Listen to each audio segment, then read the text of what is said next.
It is time for our second mock draft here on Seahawks Today. Tyler Jones here with you. Thanks for joining us. And, folks, not only are we going to go through the first 3 rounds of the draft, but we also have some trades in this mock as well. We will break down the picks. I'll give you my analysis and more coming up in just a bit. Tyler Jones, your fearless leader, here with you. Thanks for joining us.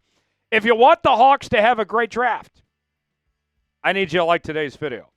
I've been told by the powers that be that if we get 1,000 likes on today's show, that guarantees the Hawks are going to have a great draft. So why risk it? Why jinx it? Don't make me come find you because you didn't like today's video. Just do your part, hit that like button, and we will get started with today's show. Mock Draft 2.0. So here's how this works, folks. I went into the Pro Football Network simulator, and they made the picks for the other 31 teams. And I played the role of John Schneider of making the picks and the trades for Seattle. So now you know how that works.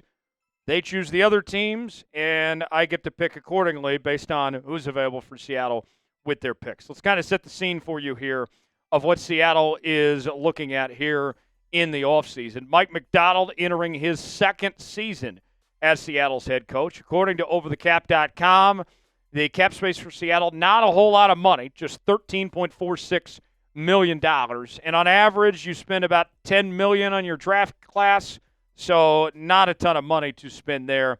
Team needs, you're looking at the offensive line, both at tackle and at the interior, the edge rusher position, corner, linebacker, still looking for your long-term quarterback of the future, need some help at the tight end spot, and you also need some help at receiver as well. At this point in time, Seattle has 8 draft picks, and we're still waiting on, comp picks and all that of what the final number will be and all of that as that gets confirmed by the NFL. But at least for now, here's what Seattle's picks hold at the moment. First-round pick, number 18 overall. Second-round pick, 50th overall. Third-round pick, 82nd overall. And fourth-round pick, 136.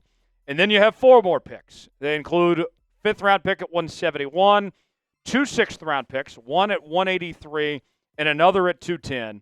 And then they wrap up the draft at 234. So without further ado, let's go ahead and get started with this mock draft. We begin with taking a look at the last 5 picks as Seattle will be on the clock at 18. Miami goes with Tyler Booker, the offensive guard from Alabama. Indianapolis goes with Tyler Warren, the tight end from Penn State. Atlanta goes with Benjamin Morrison, the corner from Notre Dame. Arizona goes with Siobhan Ruffle, the corner from East Carolina.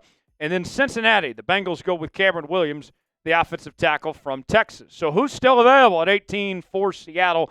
Here's a look at the 5 best available on the big board. They include Mason Graham, the defensive tackle from Michigan, Ashton Genty, the running back from Boise State, Kelvin Banks Jr. I'm a bit surprised to see that he's still available here at this point at 18, the offensive tackle from Texas, Jalen Walker, the linebacker from Georgia, and then Josh Simmons, the offensive tackle from The Ohio State. So with that, the pick is in. Dun, dun, dun, dun, dun, dun, dun, dun. With the 18th overall pick in the 2025 NFL Draft, the Seattle Seahawks select Texas offensive tackle Kelvin Banks Jr. The eyes of Texas are upon you all the livelong day. What a great pick. A home run pick. I am shocked that he was available. The simulator played out this way. I'm going to take advantage of it. Kelvin Banks, terrific resume. Spent 3 years at the University of Texas. He was the best offensive tackle in all of college football this past season, winning the Outland Trophy, the Lombardi Trophy, the Jacobs Blocking Award, a unanimous All-American, a first-team All-SEC selection as well. Kelvin Banks Jr. was fantastic in 2024, made a seamless transition from the Big 12 Conference to the SEC this past season, and was a big part of Texas's success of getting to the college football playoff, getting to the SEC championship game, and his grades across the board were phenomenal. He did everything well. in over 860 snaps. He had an offensive grade of 85, a pass block grade of 88.2, a run block grade of 80.9. Kelvin Banks was really good. His scouting report, he's got smooth footwork. He's got the moves like Jagger, folks. He's got patience and trust in space. He has the desired agility out of his stance, consistent initial point of attack. And the big negative, I'll say on him, he kind of leans too much in pass pro. That'll be something he needs to work on. But this is a guy that some people think is going to be a guard at the next level. And if I'm Seattle picking at 18 and Kelvin Banks is available, I'm saying to myself, hey, we're going to find a way to make this work. Either we're going to put him at guard or we're going to put Abe Lucas at guard. But we're going to do whatever we can to get the best 5 offensive linemen out there. And Kelvin Banks, we're going to find a way to make it work. Should the Seahawks draft Kelvin Banks Jr.? It's our pinned comment today. Let us know. Type S for select, P for pass. Way in the comment section, let us know.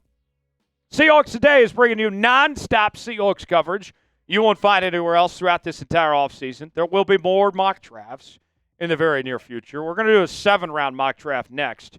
If you love the Seattle Seahawks, this is the channel for you. We're bringing you daily news and rumors, sometimes 2 and 3 videos a day. Live shows twice a week on Mondays and Wednesdays. We also are bringing you breaking news, interactive Q&A mailbags, your one-stop shop for all things Seahawks. Subscribe now for free, youtube.com/Seahawks TV. Stay up to date. Let's get 50 subs off today's video. If you love the Hawks, this is the channel for you. Subscribe now for free.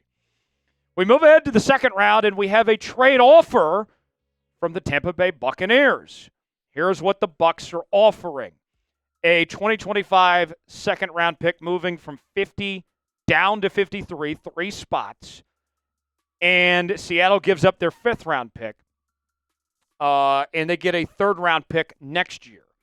That trade offer, folks, I only have to go down 3 spots, and I add a 3rd-round pick next year, and I have to give up a 5th, and I got plenty of picks. I'm taking that trade offer. That's not costing me much just to move down a couple spots. To me, that's a win. I'm going to take that offer. Thank you, Tampa. And you're welcome, 12s.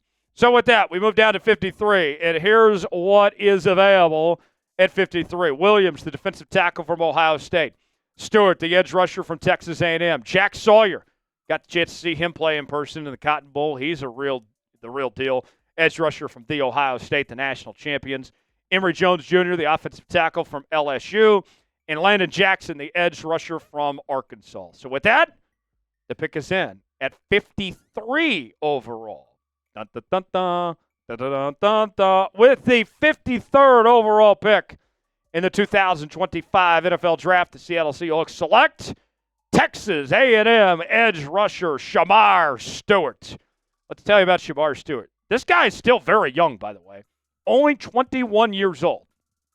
Played 3 seasons with the Aggies, was a 3rd-team All-Southeastern Conference selection in the best conference in all of college football. They're just built different in the SEC, folks.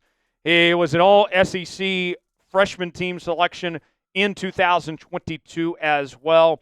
And you look at the numbers of what Shemar Stewart did, they don't necessarily tell the full story of the impact that he made, as he was taking on a lot of double teams, and a lot of attention was paid to him, and yet he still finished with 31 tackles, 6 TFLs, 1.5 sacks, 39 pressures, 2 pass breakups, and 1 forced fumble as well. And at 21 years of age, you have every reason to think that there's still a lot of development ahead for Shemar Stewart as well.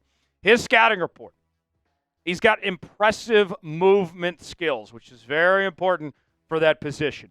A good strength at the point of attack. He sinks his hips well. As Shakira would say, hips don't lie. I think Shakira would be a big fan of his. He can put offensive tackles on skates. All right? They're going to be nervous when they're having to deal with this guy. But he did have minimal pass rush production. So would have been nice if he did a little bit more, but we do understand, considering all things of what he was taking on. So, should the Seahawks draft Shemar Stewart? What do you guys think? Y for yes, in for no. Get in that comment section. Let us know if you like the idea of drafting Shemar Stewart from Texas A&M in round numero 2. Got a great deal we're offering right now for Seahawks fans. Seahawks hats are on sale now for up to 50% off. Yes, you heard that right. For a limited time only, hats on sale for up to 50% off. Go to chatsports.com/Seahawks hats. These are just some of the hats that we have available, but there are plenty more you can go see for yourself. And, we got Valentine's Day, of course, this week. Maybe your man or your girl's a Seahawks fan. You want to give them a nice hat. We got some more holidays coming up here pretty soon. Mother's Day, Father's Day, all of that. Why not get them a hat, right? Chatsports.com/Seahawks hats to get yours today, up to 50% off. The link is in the comments and the description of today's video. Next up, we go to round number 3, pick number 82. And here's who's available at this point. You got Mason Taylor, the tight end from Louisiana State. Tez Johnson, who played in the Pacific Northwest for the Oregon Ducks at wide receiver. Chris Paul Jr., the linebacker from Mississippi. Kyron Lacey, the wide receiver from LSU. And Lathan Ransom, the safety from Ohio State. So, who will Seattle pick at 82? The pick is in. Dun, dun, dun, dun, dun, dun, dun, dun. With the 82nd overall pick in the 2025 NFL Draft, the Seattle Seahawks select Oregon wide receiver Tez Johnson. Let's tell you more about Tez Johnson. Played for the Oregon Ducks, began his career at Troy, and he's got a pretty remarkable story, folks. This is a guy that went to high school with Bo Nix, and they grew up together. Bo Nix's family ended up adopting him and bringing him into their home and raised him as if he was their own son. And they went on to play together at Oregon. It was pretty remarkable what they were able to do together in the careers that they had. Of course, Bo Nix went on to be a first-round pick last year. First year in the Big Ten, he was the second-team All-Big Ten selection. He was also the MVP of the Big Ten championship game this past season. And his numbers, this guy was an ATM. He was an automatic touchdown machine in 2024 and in 2023. 10 total touchdowns this past season, 10 last season. Had close to 1,200 yards in 2023, about 900 yards in 2024. And with Tyler Lockett likely not coming back, Tez Johnson could be a natural fit to fill that wide receiver role behind DK Metcalf and Jackson Smith and Jigba. The scouting report on Johnson, a quick twitch mover. He's explosive with the run after catch. He's a versatile playmaker, all right? He does a variety of things. Also, he can help you out on special teams as well. He's a dynamic punt returner as well. But the drawback with him, he is inconsistent with his hands as a catcher, which is to his detriment at times as far as that goes. So, to recap our mock draft results, we got Kelvin Banks in the first round. Couldn't pass up on him. Had to take him. Then we went with Shemar Stewart, the edge rusher from Texas A&M at 53. Then we got some help at receiver with Tez Johnson at 82. And not to mention, I managed to finagle a third-round pick from the Tampa Bay Buccaneers as well. I'd say I did pretty dang good, if you ask me. How would you grade my mock draft? Mock draft 2.0. If you give me a grade anything less than an A, you're a hater. Get your grades in, A, B, C, D, or F. I thought I hit it with all 3 picks, and I picked up a third-round pick next year. I did pretty good. If you don't give me an A, you're just wrong. Give me your grade in the comments section. If you enjoyed today's show, you already know what to do. Hit the like button. We certainly appreciate it. I'm Tyler Jones. Thanks for joining us. We'll see you next time.